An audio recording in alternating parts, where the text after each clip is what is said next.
I am Ravi Jain. आज हम letter of credit का पार्ट 3 देखेंगे।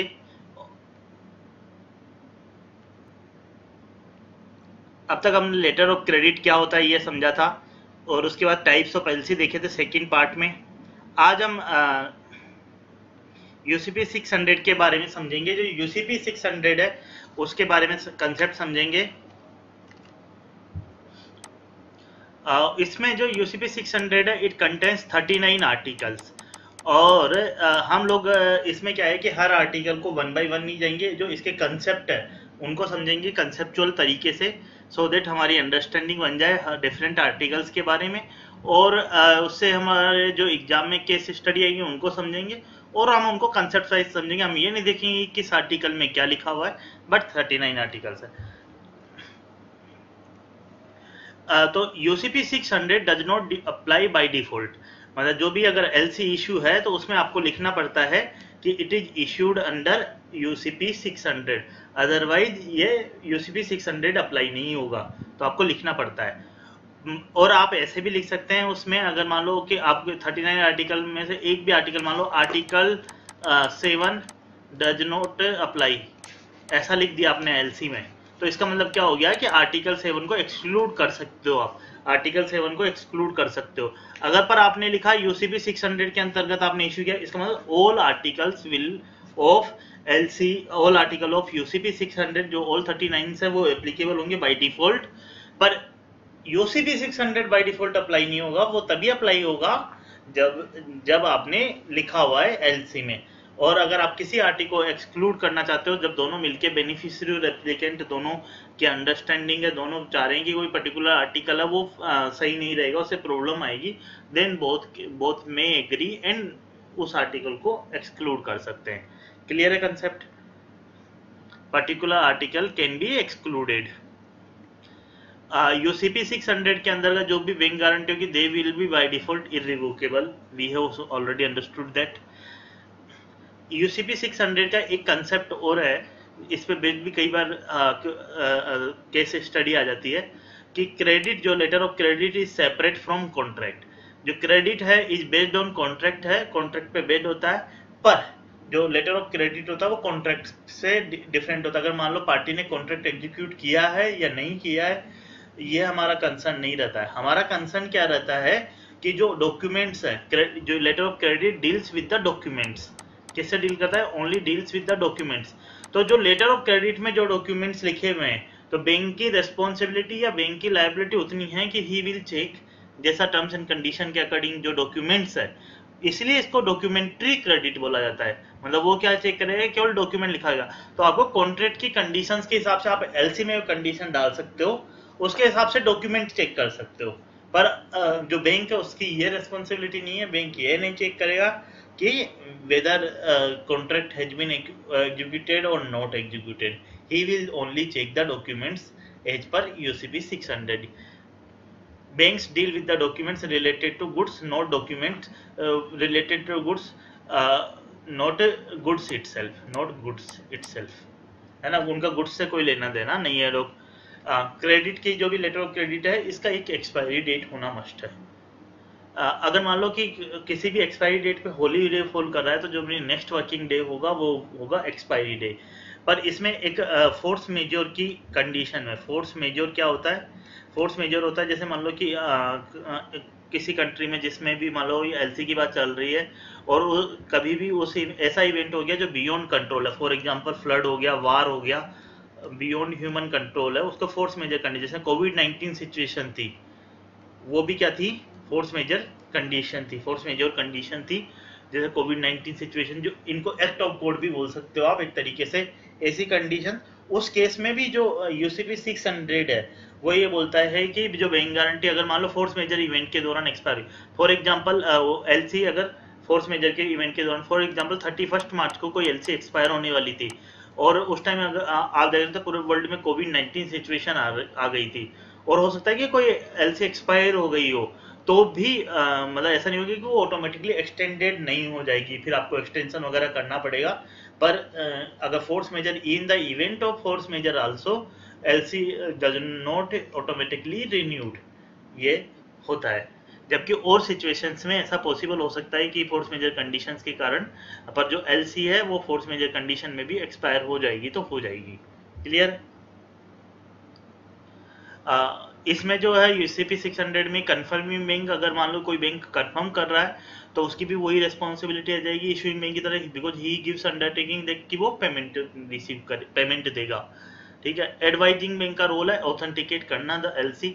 ये जो सारे एडवाइजिंग बैंक की सबकी रेस्पॉन्सिबिलिटी है वो सब डिफाइन की हुई है, तो धीरे धीरे हमें इनको समझ लेना भी जरूरी है ताकि हमारे को कंसेप्चुअल अंडरस्टैंडिंग आ जाए। एडवाइजिंग बैंक को क्या होता है, चेक करना ऑथेंटिसिटी। अगर उसको लग रहा है कि वो नहीं चेक कर पा रहा है तो he has to immediately intimate the issuing bank, उसको तुरंत बताना पड़ेगा उसको कि भाई मैं नहीं कर पा रहा हूँ, आपको आप किसी दूसरे बैंक को एडवाइज करने के लिए बोल दीजिए।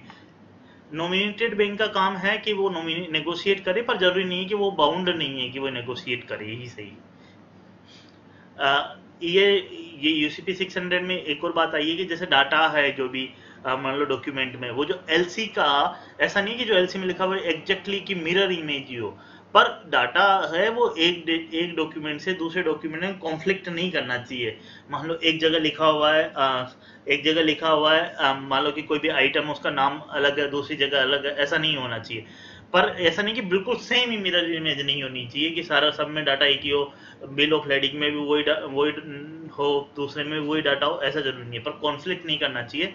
पर जो डिस्क्रिप्शन ऑफ गुड्स है, जो कॉमर्शियल इनवॉइस है, जो हमारा इनवॉइस होता है, उसमें क्या होना चाहिए, एज पर एलसी होना चाहिए, वो एग्जैक्टली यहाँ पर क्या होना चाहिए, एग्जैक्टली होना चाहिए, अदर्स में ये रिक्वायर्ड नहीं है। ठीक है। एड्रेस ऑफ द बेनिफिशियरी और एप्लीकेंट, जो एड्रेस है ये, क्योंकि ये सारी चीजें आपको लग रहा होगा जो कि ये सारे जो कंसेप्ट है ये आपको इसलिए समझना है क्योंकि जैसे मान लो आप बैंक में जॉब कर रहे हैं तो आपके पास कोई भी एलसी का डॉक्यूमेंट, एलसी के रिलेटेड कोई भी पर्सन है वो डॉक्यूमेंट्स आपको देगा, तो आपको डिसाइड करना है कि whether the documents are compliant और नॉट कंप्लायंट। उसको बोला जाता है कंप्लायंट प्रेजेंटेशन, कि भाई वो जो डॉक्यूमेंट्स है, तो आपको ये सारे कंसेप्ट पता होने चाहिए कि तभी आप पता लगा पाएंगे ना कि वो एलसी कंप्लायंट है या नहीं है। अब ये भी हो जाता है ना कि कई बैंक अगर मान लो डिले करने के लिए ये बहाना बना सकते हैं कि यार इसमें डाटा अलग है, इसमें डाटा अलग है, इसीलिए यूसीपी 600 ने कॉमन गाइडलाइंस इशू की है। फॉर एग्जांपल एक ये हो सकता है कि बेनिफिशियरी का एड्रेस और एप्लीकेंट का एड्रेस है वो थोड़ा बहुत ऊपर नीचे हो सकता है, तो कोई बोलते कि सेम होना चाहिए, बिल्कुल एग्जैक्ट जैसा एलसी में लिखा हुआ है, डॉक्यूमेंट्स में जो है वो एड्रेस वो सेम होना चाहिए, जरूरी नहीं है। पर यह जरूरी है कि जैसे मान लो कि अगर बेनिफिशियरी इंडिया का है तो जो डॉक्यूमेंट्स है उसमें भी बेनिफिशियरी इंडिया का होना चाहिए, और जो एप्लीकेंट है मान लो यूएसए का है तो वो यूएसए का होना चाहिए, या वाइस वर्सा जो भी है, पर जो कंट्री है वही होनी चाहिए जो कि एलसी में है। एड्रेस जरूरी नहीं सेम हो पूरा, मतलब जो कि फॉर एग्जांपल एक एड्रेस है B24 समथिंग समथिंग, वैसा जरूरी नहीं है बेनिफिशियरी और एप्लीकेंट का। ऐसे कॉन्टैक्ट डिटेल्स है वो भी बिल्कुल इग्नोर कर सकते हैं, आपका कोई प्रॉब्लम नहीं है। और सेम अगर मान लो लिखना भी चाहो तो जरूरी नहीं है कि एलसी में हो वैसा का वैसा ही इसमें हो। एक ये है कि जो सीपर और कंसाइनर है वो जरूरी नहीं है कि भाई बेनिफिशियरी ऑफ द क्रेडिट ही हो सकता है कि उन्होंने सेकेंडरी ट्रांसफर कर दिया हो, तो ऐसा कोई जरूरी नहीं है। Bank should record all non-documentary requirements, terms and condition not supported by document not part of complying representation। ये काफी इंपॉर्टेंट है कि हमने देखा कि जो एलसी है उसको डॉक्यूमेंट्री क्रेडिट बोलते हैं। इसका मतलब एलसी में जो टर्म्स एंड कंडीशन आपको डालनी है उसका मतलब उनको जो टर्म्स एंड कंडीशन उसका रिलेटेड एक सपोर्टिंग डॉक्यूमेंट्स होना चाहिए कि इस टर्म्स एंड कंडीशन तब फुलफिल होगी, इसके लिए ये सपोर्टिंग डॉक्यूमेंट है, ये सपोर्टिंग डॉक्यूमेंट है। ऐसी कोई टर्म्स एंड कंडीशन जिसके लिए कोई सपोर्टिंग डॉक्यूमेंट नहीं है, उस टर्म्स एंड कंडीशन को बैंक को इग्नोर करना है। वो उस टर्म्स एंड कंडीशन के लिए कोई मतलब नहीं है, उसको बैंक को क्या देखना है, डॉक्यूमेंट देखना है। ऐसी टर्म एंड कंडीशन जिसके लिए कोई डॉक्यूमेंट नहीं बन रहा, that is useless and that will be ignored by the bank simply. While जब बैंक डिसाइड कर रहा होता है कि भाई ये जो डॉक्यूमेंट्स है वो कंप्लाइंग डॉक्यूमेंट्स है या नहीं है, तब उसको उन टर्म्स एंड कंडीशन का इग्नोर करना है जिसके लिए कोई सपोर्टिंग डॉक्यूमेंट डिफाइन नहीं किया हुआ है। तो supporting document all non documentary requirements को क्या करना है, बैंक को एक डिसरिगार्ड करना है। जिसके मतलब किसी के पास भी किसी के पास भी अगर डिस्क्रिपेंट डॉक्यूमेंट्स आते हैं, फॉर एग्जांपल कंफर्मिंग बैंक के पास आते हैं, कोई से भी बैंक के पास जब भी डॉक्यूमेंट्स प्रेजेंट होते हैं और वो ऑब्जर्व करता है कि जो डॉक्यूमेंट्स है वो डिस्क्रिपेंट डॉक्यूमेंट्स है, वो कंप्लाइंग नहीं है, तो उसको तुरंत क्या करना है, तुरंत के तुरंत एक नोटिस भेजना है। और वो नोटिस में या तो उसको चार ऑप्शन उसके पास, या तो वो डॉक्यूमेंट्स होल्ड करे pending further instruction from the presenter, जिसने भी प्रेजेंट किए हैं, चाहे दूसरे बैंक ने किए हो या चाहे एप्लीकेंट ने किए हो, उसको नोटिस भेजेंगे कि भाई हम होल्ड कर रहे हैं डॉक्यूमेंट्स, तब तक आपके फर्दर इंस्ट्रक्शन नहीं आएंगे। या हम होल्ड कर रहे हैं डॉक्यूमेंट्स, एप्लीकेंट अगर वेवियर अलाउ करे, फॉर एग्जांपल मान लो कि एलसी में कुछ कंडीशंस है, पर जो एप्लीकेंट है, मतलब जिसने भी एलसी खुलवाई है, वो बोल दे कि कोई बात नहीं चलेगा, ये डिस्क्रिपेंट डॉक्यूमेंट भी चलेगा, वो अलाउ कर दे, वेव ऑफ कर दे तब तक, या हम डॉक्यूमेंट्स रिटर्न करेगा वो।